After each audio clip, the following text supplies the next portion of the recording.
Selamat datang ke Bantuan MY, saluran anda untuk info terkini bantuan rakyat Malaysia. Hai guys, Assalamualaikum dan salam sejahtera. Anda sedang menonton saluran Bantuan MY, tempat kita berkongsi semua info bantuan dan kemaskini terkini untuk rakyat Malaysia. Terima kasih kepada yang dah tekan butang subscribe tu, dan kalau belum lagi, jangan lupa tekan sekarang ya, supaya tak terlepas berita penting lepas ni.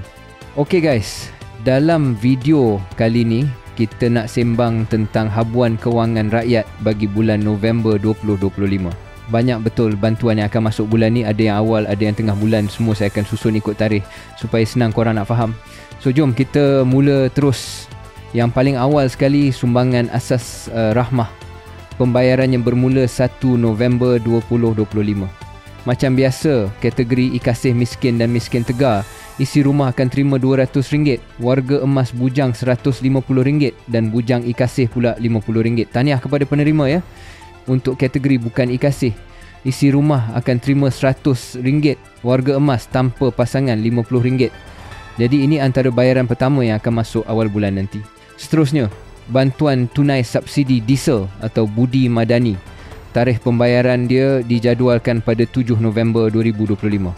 Ini termasuk bayaran untuk permohonan baru, rayuan yang dah diluluskan dan juga penerima sedia ada. So catat tarikh ni 7 November. Pada tarikh yang sama juga bantuan bulanan JKM akan mula disalurkan.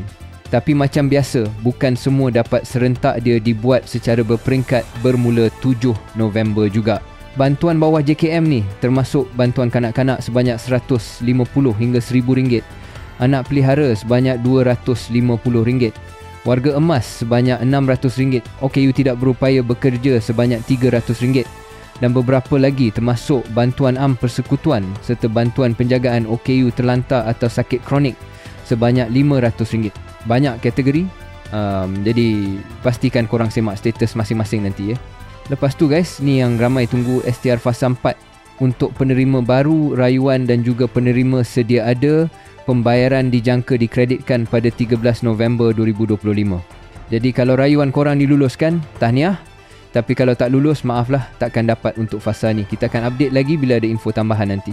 Okey, yang seterusnya, bantuan sara hidup. Dua kumpulan yang akan terima bantuan ni. Pertama, nelayan laut dan nelayan darat. Jumlahnya masih sama macam sebelum ni, RM300 untuk nelayan laut dan RM250 untuk nelayan darat. Pastikan korang nelayan yang berdaftar dengan LKIM dan ada lesen sah. Pembayaran bermula 15 November 2025. Pada tarikh yang sama juga, bantuan sara hidup veteran ATM akan dibayar untuk veteran yang tidak berpencen dan berumur 60 tahun ke atas. Tempoh bayaran dia antara 15 hingga 19 November. Jadi ada yang dapat awal, ada yang lewat sikit, tapi dalam tempoh itulah.